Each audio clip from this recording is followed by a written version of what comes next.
ಸಾಧ್ಯವಾದಷ್ಟು ಕನ್ನಡವನ್ನೇ ಮಾತಾಡುವಾಗಲೂ ಕನ್ನಡವನ್ನು ಬಳಸ್ತೀನಿ, ಬರೆಯುವಾಗ್ಲೂ ಇಂಗ್ಲಿಷ್ ಪದಗಳನ್ನ ಎಷ್ಟು ಸಾಧ್ಯ ಅಷ್ಟು ಕಡಿಮೆ ಮಾಡಿ ಬಳಸಿದ್ದೀನಿ ಅಂತ. ಈ ನನ್ನ ಮೊದಲೆರಡು ಪುಸ್ತಕಗಳನ್ನು ಲಾಂಚ್ ಮಾಡಿದ್ದು ಅದನ್ನು ಓದಿ ತಿದ್ದಿ ಅದಕ್ಕೆ ಮುನ್ನುಡಿ ಬರೆದು ಲಾಂಚ್ ಮಾಡಿದ್ದು ಜಿ ವೆಂಕಟಸುಬ್ಬಯ್ಯನವರು. ಸೊ ಜಿ ವಿ ಅವರು ಆ್ಯಂಡ್ ಆ ಪುಸ್ತಕದ ಲಾಂಚ್ ಕಾರ್ಯಕ್ರಮದಲ್ಲಿ ಅವರು ಮಾತಾಡ್ತಾ ಹೇಳಿದರು.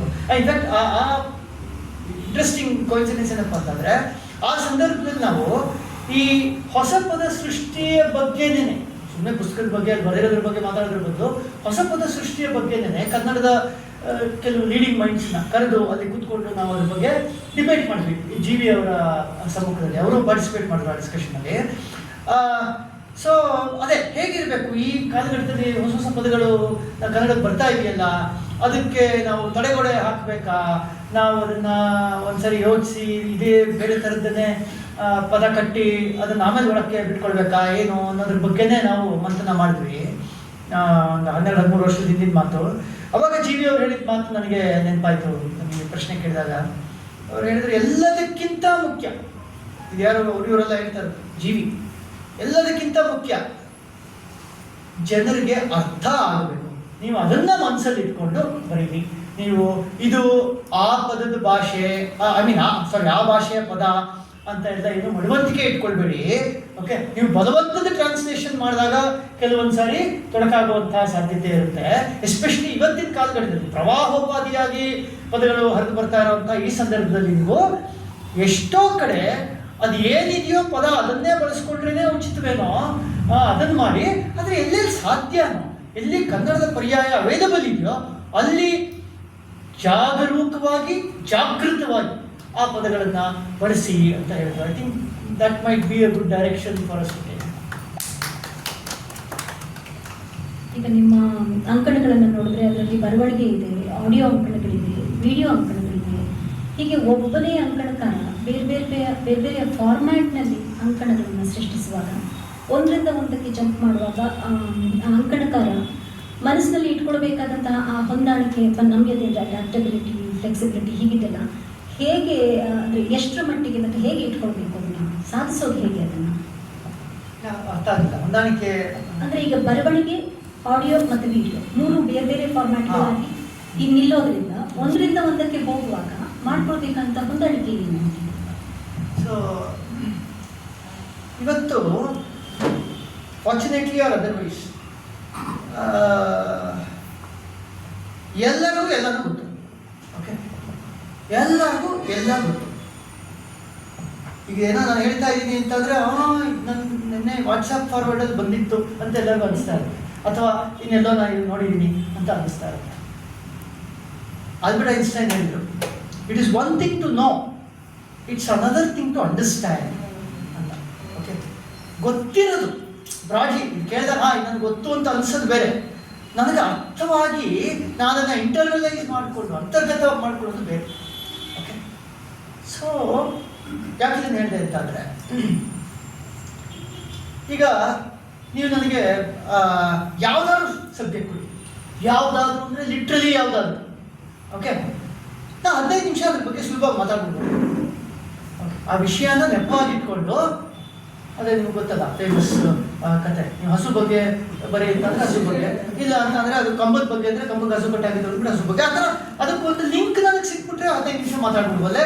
ಸೊ ವಿಡಿಯೋ ಭಾಳ ಸುಲಭ.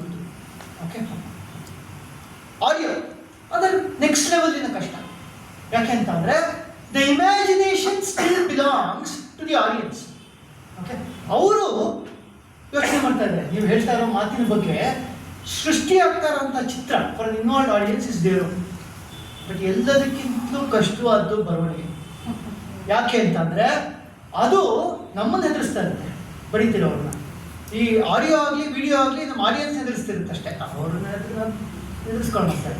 ಬಟ್ ನಮ್ಮನ್ನು ಹೆದರಿಸೋದು ನಾವು ಬರೆದು ಬರವಣಿಗೆ. ಓಕೆ, ಅದನ್ನು ಮತ್ತೆ ಓದುತ್ತಿರ್ಬೇಕಾದ್ರೆ, ನಾನು ಆಡಿಯನ್ಸ್ ಆಗಿ ಅದನ್ನು ನೋಡ್ತಿರ್ಬೇಕಾದ್ರೆ ನನಗೆ ಗಾಬರಿ ಆಗ್ತಾ ಇದೆ ಪ್ರತಿ ಪದ. ಸೊ 20 ವರ್ಷ ಬರ್ಕೊಂಡು ಬಂದವನಿಗೆ ಈ ವಿಡಿಯೋ ಇದಾಗಲಿ ಅದು ಒಂದು ಕ್ಷಣಕ್ಕೆ ಗೆಲ್ಬೇಕಷ್ಟೇ ನೀವು ಅದನ್ನು ಅವರು ನನ್ನ ಮುಖಾನೇ ನನಗೆ ಕಾಣಿಸುತ್ತಲ್ಲಪ್ಪ ಇಷ್ಟು ಕೆಟ್ಟದಾಗಿದೆಯಲ್ಲಪ್ಪ ಅಂತ ಅನ್ನೋದನ್ನ ಒಂದು ಕ್ಷಣಕ್ಕೆ ನೀವು ಗೆದ್ದುಬಿಟ್ರೆ ಇನ್ನು ಮಿಕ್ಕಿದ್ದು ಸರಾಗ ಆಗೋಗುತ್ತೆ. ಆ್ಯಂಡ್ ಆ ವಿಡಿಯೋ ಫಾರ್ಮ್ಗಳಲ್ಲಿ ಮತ್ತು ಆಡಿಯೋ ಫಾರ್ಮ್ಗಳಲ್ಲಿ ಕ್ಷಮೆನೂ ಹೆಚ್ಚು. ಯಾಕೆ ಅಂತಂದರೆ ನೀವು ಸ್ಪಾಂಟೇನಿಯಸ್ ಆಗಿ ಏನನ್ನೋ ಹೇಳ್ತಿದ್ದೀರಾ ಅಂತ ಅಂದಾಗ ಆಡಿಯನ್ಸು ಸುಲಭಕ್ಕೆ ಕ್ಷಮಿಸ್ಬಿಡ್ತಾರೆ. ನೀವೊಂದು ಚೂರು ತಪ್ಪು ಹೇಳಿದ್ರು, ತಡವರ್ಸಿದ್ರು, ರಿಪಿಟೇಷನ್ಗಳಾದ್ರೂ, ರಿಡಂಡೆನ್ಸೀಸ್ ಇದ್ರೂ the audience is a lot more forgiving than if you have written. ನೀವು ಬರೆದಿದ್ದೀರಾ ಅಂತ ಅಂದರೆ ನೀವು ಬರೆದಿರೋದು ಮಾತ್ರ ಅಲ್ಲ, ಅದನ್ನು ವಿಮರ್ಶಿಸಿದ್ದೀರಾ, ಅದಕ್ಕೆ ಬೇಕಾಗಿರುವಂತಹ ರೆಫರೆನ್ಸಸ್ನ ತಗೊಂಡು ಬಂದಿದ್ದೀರಾ, ಮತ್ತೆ ನೀವು ಅಲ್ಲಿ ರಿಡಂಡೆನ್ಸಿ ಇಲ್ಲದೆ ಇರೋ ಥರ, ರಿಪಿಟೇಷನ್ ಇಲ್ಲದೆ ಇರೋ ಥರ, ಆಭಾಸಗಳಾಗದೇ ಇರೋ ಥರ ನೋಡ್ಕೊಂಡಿದ್ದೀರಾ ಅನ್ನೋದನ್ನ ಆಡಿಯನ್ಸ್ ಎಕ್ಸ್ಪೆಕ್ಟ್ ಮಾಡೋದ್ರಿಂದ ಬರವಣಿಗೆ ಅನ್ನೋದು ಅತ್ಯಂತ ಕ್ಲಿಷ್ಟಕರವಾದ್ದು. ಆ ಕ್ಲಿಷ್ಟಕರವಾದನ್ನ 20 ವರ್ಷ ಮಾಡಿದ ಮೇಲೆ ಈ 2 ವರ್ಷಗಳಲ್ಲಿ ಮಾಡಿದಂಥ ಈ ಎಕ್ಸ್ಪೆರಿಮೆಂಟ್ಗಳು ಅವು ಸುಲಭ ಅಂತಾನೆ ಅನ್ನಿಸ್ತು.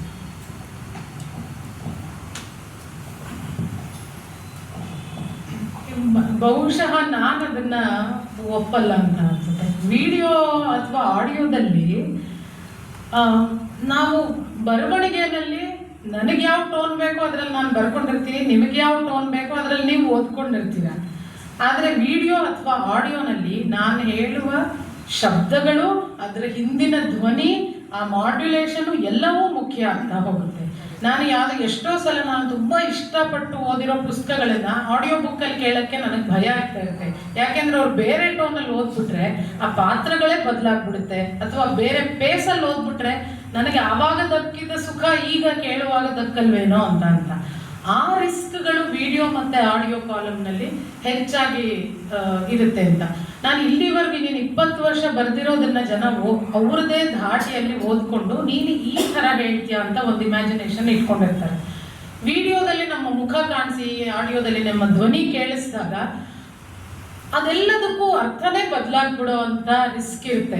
ಸೊ ವಿಡಿಯೋ ಮತ್ತು ಆಡಿಯೋ ಕಾಲಮ್ಗಳು ರೆಗ್ಯುಲರ್ ಅಂಕಣಗಳಿಗಿಂತ ಹೆಚ್ಚು ರಿಸ್ಕಿ ಅಂತ ಅನ್ಸುತ್ತೆ. ನಾವು ಹೇಳೋ ವಿಷಯನ ಹೇಳುವ ಟೋನಲ್ಲಿ ಸರಿಯಾದ ಪಾಸ್ ಕೊಡದೆ ಹೇಳಿದ್ರೆ, ಅದು ಶಿವಮೊಗ್ಗದಲ್ಲಿ ನಡೆದ ಸಾಹಿತ್ಯ ಸಮ್ಮೇಳನದಲ್ಲಿ ಹಿರಣ್ಣಯ್ಯ ಅವರೊಂದು ಇದು ಹೇಳಿದ್ರು, ಟೋನು ಮತ್ತು ಸ್ಪೇಸ್ ಎಷ್ಟು ಇಂಪಾರ್ಟೆಂಟು ಅಂತ ಅನ್ನೋಕ್ಕೆ.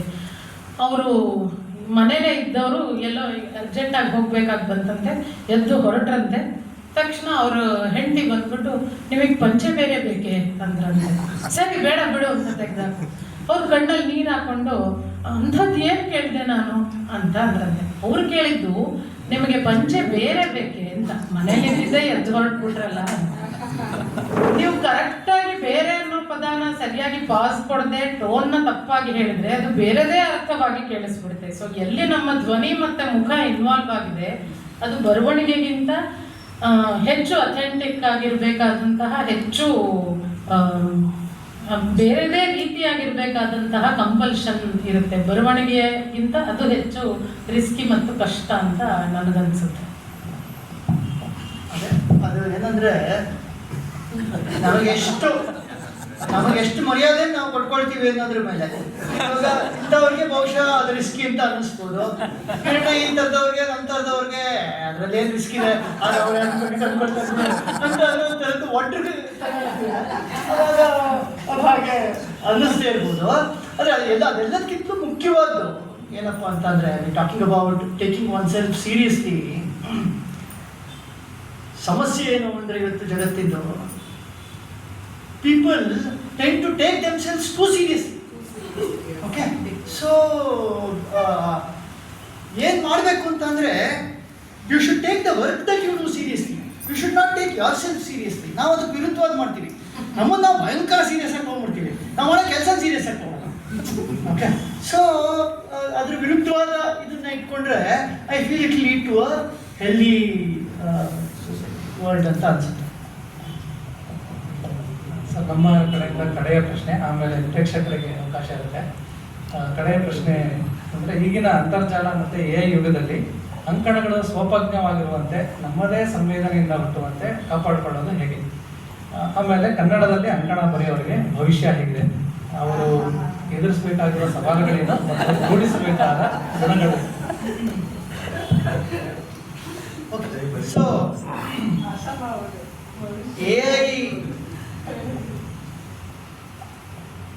ಈ ಒಂದು ಮೀಮ್ ನೀವು ನೋಡಿರ್ತೀರ, ಅದು ಮೀಮ್ ಆಯಿತು, ಬಟ್ ಅದು ಯಾರು ಹೇಳಿದಂಥ ಒಂದು ಭಾಳ ಪ್ರಜ್ಞಾವಂತಿಕೆಯಿಂದ ಕೂಡಿದಂಥ ಮಾತು. ಅದೇನಪ್ಪ ಅಂತಂದರೆ, in an ideal world AI should have been doing the dishes and mopping the floor, leaving us to our creative pursuits where we are writing poetry and painting, etc. But right now, AI is writing poetry and doing painting, leaving us to mop the floor and do the dishes. So, ಏನಂದ್ರೆ ನಾವು ಅದನ್ನು ಹೇಗೆ ಬಳಸ್ಕೊಳ್ತೀವಿ ಅನ್ನೋದ್ರ ಮೇಲೆ human ಎಂಡೇವರ್ ಇದೆಯಲ್ಲ, ಅದನ್ನ ಕುಂಠಿತಗೊಳಿಸ್ಕೋಬಹುದು, ಅದನ್ನ ವಿಸ್ತರಿಸ್ಕೋಬಹುದು AI. ನಾವು ಅದನ್ನು ಹೇಗೆ ಉಳಿಸ್ಕೊಳ್ತೀವಿ ಅನ್ನೋದ್ರ ಮೇಲೆ. ಅಫ್ಕೋರ್ಸ್ ಈಗ ಶೇಕ್ಸ್ಪಿಯರ್ ಸ್ಟೈಲಲ್ಲಿ ಇವತ್ತಿನ ಕಾನ್ವರ್ಸೇಷನನ್ನು ಸಮರೈಸ್ ಮಾಡುವಂತ ನೀವು ಈ ವಿಡಿಯೋ ಫೀಡನ್ನು ಯಾವುದೋ ಒಂದು ಇದಕ್ಕೆ ಕೊಟ್ಟರೆ ಅದು ಒಂದು ಶೇಕ್ಸ್ಪಿಯರ್ದು ಡ್ರಾಮಾನೇ ಕ್ರಿಯೇಟ್ ಮಾಡಿಬಿಡುತ್ತೆ. ನಾವು 4 ಜನ ಪಾತ್ರಧಾರಿಗಳು ಇದ್ವಿ, ನೀವು ದವ್ ಅಂತ ಅಂದ್ಕೊಂಡು ಇನ್ನೇನೋ ಅಂತ ಅಂದ್ಕೊಂಡು ನಿಮ್ಮ ಜೊತೆ ಮಾತಾಡಿದ್ರೆ ನಾನು ಹಿಂಗೆ ಹೇಳಿದೆ ಅಂತ ಎಲ್ಲ ಅಂದ್ಕೊಂಡು it can do that. But what joy is it to look at it like ಅದ್ರ ಪ್ರಕಾರ ಅದೊಂದು ವಿಕೃತಿ ಅಷ್ಟೇ. ಇದನ್ನು ಯಾರು ತಗೊಂಡು ಶೇಕ್ಸ್ಪಿಯರ್ ಬಟ್ಟಂಗೆ ಬರೀ ಅಂತನೋ ಅಥವಾ ಕುಮಾರವ್ಯಾಸ ಬರೆದಂಗೆ ಇವತ್ತಿನ ಇದನ್ನು ಸಮರೈಸ್ ಮಾಡುವಂತನೋ ಏನೋ ಹೇಳಿದ್ರೆ ನಾನು ಕೇಳಿದ್ರೆ ಅದು ಒಂದು ರೀತಿಯ ವಿಕೃತಿ. It is some form of perversion ಅಂತ ನಾನು ಹೇಳ್ತೀನಿ. Because it is not innate creativity. Okay, ಯಾರೋ ಒಬ್ಬರ ಮನಸ್ಸಿನಲ್ಲಿ ಹೊಮ್ಮಿದಂಥ ಭಾವನೆ ಅಲ್ಲ ಅದು. ಓಕೆ, ನಿಜ. ನರಸಿಂಹಸ್ವಾಮಿನ ಯಾರೋ ಹೇಳ್ದಂಗೆ ಇವಳ ಹುಡುಗೆ ಅವಳಿಗೆ ತೊಡಸಿ ಆ ಅಂದಾನ ನೋಡುವಂಥ ಸಂತೋಷ ಯಾರಿಗಾರು ಅವ್ರು ಪಟ್ಕೊಳ್ಬೇಕು ಅಂದರೆ ಅವ್ರು ಪಟ್ಕೊಳ್ಳಿ. ಆದರೆ ಸೃಜನಶೀಲತೆಗೆ ಸ್ಪೇಸು ಇದ್ದೇ ಇದೆ ಅಂತ ಅನ್ಸುತ್ತೆ. ಅದಕ್ಕೆ ಸೀಮಿತವಾದಂಥ ಇವತ್ತು ಒಂದು ಲಿಮಿಟೆಡ್ ಆಡಿಯನ್ಸ್ ಇರೋದು, ಅದಕ್ಕೆ ಮುಂದೇನು ಒಂದು ಲಿಮಿಟೆಡ್ ಆಡಿಯನ್ಸು ಅದಕ್ಕೆ ಇದ್ದೇ ಇರ್ತಾರೆ, ಇನ್ಕ್ಲೂಡಿಂಗ್ ಅಂಕಣಗಳಿಗೆ ಅಂತ ಅನ್ಸುತ್ತೆ. ಅಂಕಣಗಳಿಗೆ AI ಅಪ್ಲೈ ಮಾಡೋದ್ರ ಬಗ್ಗೆ ಬಂದಾಗ ನೀವು ಕೇಳಿದ್ರೆ ಆಗಲೇ ದಿನ ವಿಷಯಾಂತರ ಆಗಿ ನಾನು ಬೇರೆ ಏನೋ ಹೇಳಿದೆ. ನಾನು ಅಡ್ಮೈರ್ ಮಾಡಿಕೊಂಡು ಬಂದಿರುವಂಥ ಅಂಕಣಕಾರರಲ್ಲಿ ಒಬ್ಬರು ಸ್ವಾಮಿನಾಥನ್ ಅಂಕಲೇಶ್ವರಯ್ಯ ಅಯ್ಯರ್ ಅಂತ. ನಿಮ್ಮಲ್ಲಿ ಜನ ಕೇಳಿದಿರೋ ಹೆಸರು ಗೊತ್ತಿಲ್ಲ, ಆದರೆ ಸ್ವಾಮಿನಾಥನ್ ಎಸ್ ಅಂಕಲೇಶ್ವರಯ್ಯ ಅಯ್ಯರ್, ಅದರಲ್ಲಿ ಅವ್ರ ಹೆಸರಲ್ಲಿ ಅಂಕಲೇಶ್ವರಯ್ಯ ಅಯ್ಯರ್ ಅನ್ನೋದು ಅವ್ರ ಹೆಂಡತಿ ಹೆಸರು. ಸ್ವಾಮಿನಾಥನ್ ಎಸ್ ಅಂಕಲೇಶ್ವರಯ್ಯ ಅಯ್ಯರ್ ಸುಮಾರು ಒಂದು 40 ವರ್ಷಕ್ಕೂ ಹೆಚ್ಚು ಕಾಲ ಸ್ವಾಮಿನಾಮಿಕ್ಸ್ ಅನ್ನುವಂಥ ಕಾಲಮ್ನ ಬರ್ಕೊಂಡು ಬಂದಿದ್ದಾರೆ ಎಕನಾಮಿಕ್ ಟೈಮ್ಸಲ್ಲಿ. ಸೊ ಮೊನ್ನೆ ಅವ್ರು ಬರೆದಂಥ ಅಂಕಣ ಕೂಡ ನನಗೆ ಅಯ್ಯೋ ಏನು ಅದ್ಭುತ ಅಂತ ಅನ್ನಿಸ್ತು. 40 ವರ್ಷದಿಂದ ಓದ್ಕೊಂಡು ಬರ್ತಾ ಇದ್ದೀನಿ. ಓಕೆ, ಬಟ್ ಅವರು ಸರ್ವಿಸ್ ಎಕಾನಮಿನಲ್ಲಿ GDP-ನ ಹೇಗೆ ಟ್ರೀಟ್ ಮಾಡಬೇಕು ಅಂತ ಅನ್ನೋದ್ರ ಬಗ್ಗೆ, ಮತ್ತೆ how that can change the entire global equation ಅಂತ ಅನ್ನೋದ್ರ ಬಗ್ಗೆ ಬರೆದಿರುವಂಥ ವಿಚಾರ ಮನಸ್ಸಿಗೆ ಕಟ್ಟು. ಈಗ ನೀವು ಹಿಂದಿನ ಯಾವುದೇ ಜಾಗತಿಕ ಆರ್ಥಿಕ ವಿದ್ಯಮಾನವನ್ನು ತಗೊಂಡು ನೋಡಪ್ಪ AI ನೀನು ಸ್ವಾಮಿನಾಥನ್ ಬರ್ದಂಗೆ ಇದನ್ನ ಬರೆದು ಕೊಡು ಅಂತ ಅಂದ್ರೆ ಅದು ಎಷ್ಟು ಸ್ವಾಮಿನಾಥನನ್ನ ಅರ್ಪಿಸ್ಕೊಂಡಿದೆಯೋ ಅಷ್ಟನ್ನು ಇಟ್ಕೊಂಡು ಅವ್ರ ದಾಟಿನ ನಿಮ್ಗಂತ ಬರ್ಕೊಡ್ಬೋದು. ಆ ವಿಶ್ಲೇಷಣೆನೂ ಸ್ವಾಮಿನಾಥನ್ದೇ ಆಗಿರುತ್ತೆ ಅಂತ ಹೇಳಕ್ಕಾಗಲ್ಲ. ಐ ಮೀನ್ ಅಷ್ಟು ಡೀಪ್ ಆಗಿರುತ್ತೆ ಅನ್ನೋದನ್ನ ಹೇಳಕ್ಕಾಗಲ್ಲ. ಬಟ್ ಪ್ರಾಡ್ಲಿ ಆ ಶೈಲಿನಲ್ಲಿ ಅದನ್ನು ಬರ್ಕೊಡ್ಬೋದು. ಆದರೆ that is only about the past.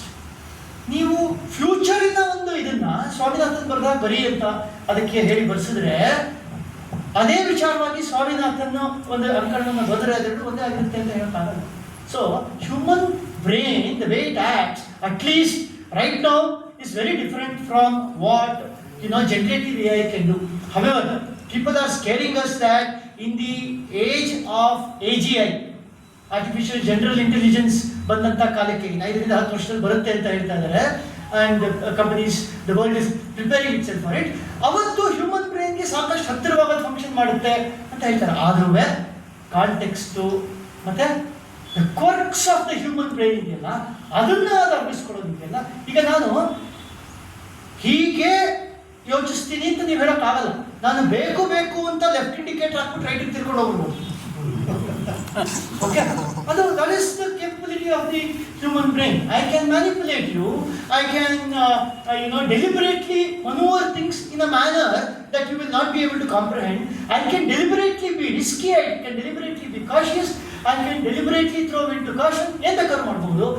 ಈ ಥರ ಇರಬೇಕಾದ್ರೆ I feel that the innate creativity of the human brain will still have its value. ನೀವು ಎರಡನೇ ಪ್ರಶ್ನೆ ಏನು ಕೇಳಿದ್ರು ನನಗೆ ಕೇಳಿಸ್ತಿಲ್ಲ.